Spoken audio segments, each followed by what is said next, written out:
اللہ وبرکاتہ الحمدللہ رب العالمین والصلاة علی رسول اللہ الامین سیدنا محمد وعلی آلہ وصحبہ اجمعین۔ ملعون و مردود وسیم رضوی نے قرآن کریم میں تحریف کرنے اور حضرات صحابہ کرام رضوان اللہ علیہ مجمعین کی شان گھٹانے کی جو مذموم حرکت کی ہے وہ انتہائی احمقانہ، مجرمانہ اور کافرانہ ہے۔ وسیم رضوی دراصل باطل کا آلہ کار بن کر یہ کام انجام دے رہا ہے، لیکن اس کو پتا ہونا چاہیے کہ کبھی کبھی موہرا بننے والا ہی سب سے زیادہ نقصان کا شکار ہو جاتا ہے۔ وسیم رضوی نے قرآن کریم کی 26 آیتوں کو قرآن سے ہٹانے کی بات کہی ہے۔ دراصل یہ اعتراض اس سے پہلے اسلام دشمن ذہن رکھنے والوں نے کیا تھا اور کہا تھا کہ قرآن کے اندر 24 آیتیں ایسی ہیں جس کے ذریعے سے دہشت گردی میں اضافہ ہوتا ہے اور آتنکوادیت پھیلتی ہے۔ علماء کرام نے اس کا جواب دے دیا تھا، لیکن یہ وسیم رضوی اسلام دشمن ذہنوں سے آگے بڑھ کر کہتا ہے کہ قرآن میں 26 آیتیں ایسی ہیں جس کے ذریعے سے آتنکوادیت میں اضافہ ہوتا ہے۔ اس کو معلوم ہونا چاہیے کہ قرآن کریم کے اندر ایک آیت تو کجا ایک لفظ بھی ایسا نہیں ہے جس کے ذریعے سے فساد بھڑک سکتا ہو، بلکہ قرآن میں اللہ تعالیٰ نے صراحت کے ساتھ کہا ہے اللہ تعالیٰ فساد مچانے والوں کو پسند نہیں کرتا۔ وسیم رضوی نے جن 26 آیتوں کے بارے میں کہا ہے اس کو پتا ہونا چاہیے کہ قرآن کریم کے اندر سے 26 آیتیں تو بہت بڑی بات ہے۔ قرآن کے اندر ایک زبر اور ایک زیر کو بھی ہٹایا نہیں جا سکتا، ایک نقطے کو بھی مٹایا نہیں جا سکتا۔ قرآن جس طرح نازل ہوا ہے وہ اسی طرح باقی رہے گا، اس کے اندر کمی زیادتی نہیں کی جا سکتی، بلکہ قرآن کریم کی حفاظت کی ذمہ داری خود اللہ تبارک و تعالیٰ نے لے رکھی ہے، اور جب تک مسلمان اس دنیا کے اندر رہیں گے قرآن کی حفاظت کرتے رہیں گے۔ اور وسیم رضوی کو یہ بات بھی معلوم ہونا چاہیے کہ قیامت کے قریب قرآن اٹھا لیا جائے گا لیکن مٹایا نہیں جا سکتا۔ وسیم رضوی نے قرآن کے اندر سے 26 آیتوں کو ہٹانے کی جو بات کہی ہے دراصل وہ قرآن سے 26 آیتوں کو مٹانے کی ناکام کوشش کر رہا ہے جو صبح قیامت تک پوری نہیں ہو سکتی، اور وہ صبح قیامت تک اگر توبہ نہ کرے ملعون و مردود شمار کیا جاتا رہے گا۔ وسیم رضوی نے یہ بھی کہا کہ یہ قرآن حضرات صحابہ کرام رضوان اللہ علیہ مجمعین کا تیار کیا ہوا ہے، اور اس قرآن کو حضرات خلفاء راشدین نے جمع کیا ہے۔ یہ اللہ کا فرمان اور رسول اللہ صلی اللہ علیہ وسلم پر نازل کیا ہوا قرآن نہیں ہے۔ اس کی یہ بات انتہائی غلط ہے۔ رسول اللہ صلی اللہ علیہ وسلم نے بھی اپنی طرف سے کوئی بات قرآن کے اندر نہیں داخل کی ہے۔ قرآن خود اعلان کرتا ہے وما ينطق عن الهوى ان هو الا وحی یوحی۔ حضور صلی اللہ علیہ وسلم بھی اپنی طرف سے کوئی بات نہیں کہتے، بلکہ اللہ نے جو سرکار پر وحی نازل کی ہے وہی بیان کرتے ہیں، اپنی طرف سے کوئی بات بیان نہیں کرتے۔ جب رسول اللہ صلی اللہ علیہ وسلم خود اپنی طرف سے کوئی بات کو داخل نہیں کر سکتے قرآن کریم کے اندر، تو حضرات صحابہ اس کی جرات کیسے کر سکتے ہیں کہ قرآن کریم کے اندر اپنی طرف سے کسی بات کو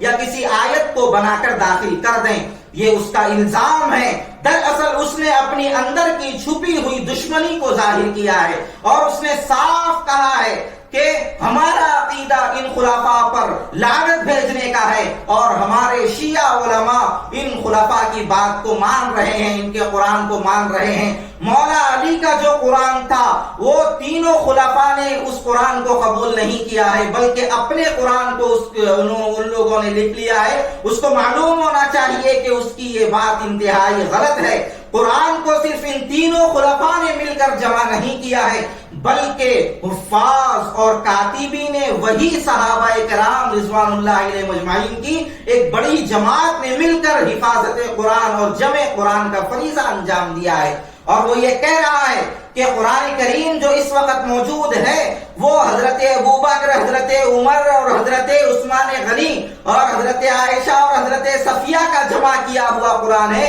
اس کی یہ بات بھی سراسر غلط ہے۔ اور اس نے ان پانچوں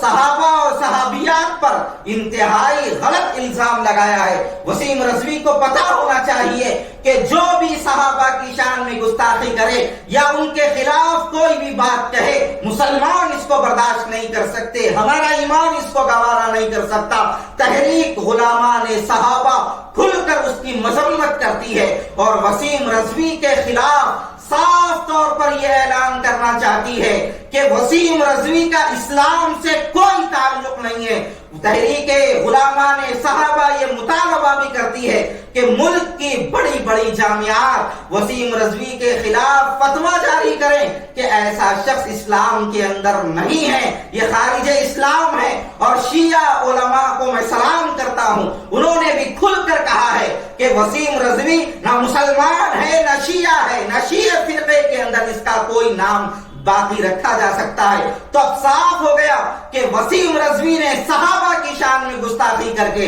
قرآن کے اندر تحریف کی ناکام کوشش کر کے اپنی دنیا بھی برباد کر لی ہے، اپنی آخرت بھی برباد کر لی ہے۔ اس لیے ہمارا مطالبہ ہے تحریک غلامان صحابہ کا، اگر وسیم رضوی نے توبہ نہیں کی یا کھلے عام معافی نہیں مانگی اور سرکار کا کلمہ نہیں پڑھا اور حضرات صحابہ پر اپنی محبت کا ایمان نہیں لایا اور ان سے عقیدت و محبت کا اظہار نہیں کیا، حضرت ابو بکر، حضرت عمر، حضرت عثمان غنی، حضرت عائشہ اور حضرت صفیہ کی شان میں جو اس نے گستاخی کی ہے، اگر کھل کر اس کی معافی نہیں مانگی اور توبہ نہیں کی تو ایسے شخص کو مرنے کے بعد مسلمانوں میں شمار نہ کیا جائے، نہ اس کی نماز جنازہ پڑھی جائے، نہ اس کو مسلمانوں کے قبرستان میں دفن کیا جائے، نہ اس کا نام شیعہ کی فہرست میں رکھا جائے، نہ مسلمانوں کی فہرست میں رکھا جائے، اس کے ساتھ کسی بھی طرح کی کوئی بھی چھوٹی یا بڑی ہمدردی نہ برتی جائے، بلکہ ایسے مجرموں کو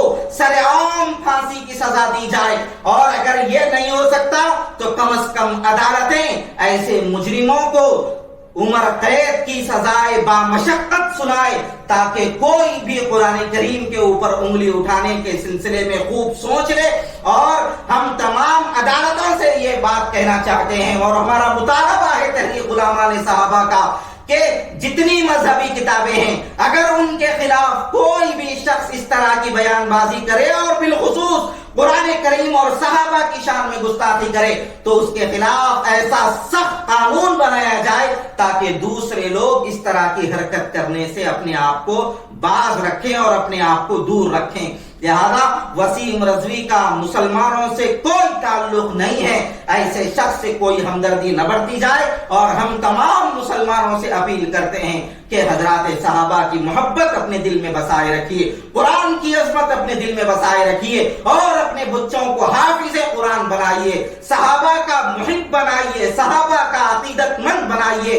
اور تمام مسلمان ایسے موقع پر متحد ہو جائیں اور کوئی بھی کسی بھی طرح کی تفریق کی بات بالکل نہ کرے اور متحدہ آواز اٹھا کر قرآن کی حفاظت اور صحابہ کی عظمت کے اوپر اپنی اپنی قربانیوں کو درج کرانے کی کوشش کرے۔ ہر شخص کھڑا ہو جائے اور ہر شخص اپنی جانب سے تن من دھن کی جیسی جیسی وہ قربانی دے سکتا ہو دینے کے لیے تیار رہے اور جب بھی جہاں بھی اور جس وقت بھی بلایا جائے قرآن کی حفاظت اور صحابہ کی عظمت کے لیے سارے مسلمان متحد ہو کر اس جگہ پر آنے کی کوشش کریں۔ اللہ تعالی ہم سب کو صحیح علم و عمل کی اپنے کرم سے توفیق عطا فرمائے۔ وآخر دعوانا الحمدللہ رب العالمین۔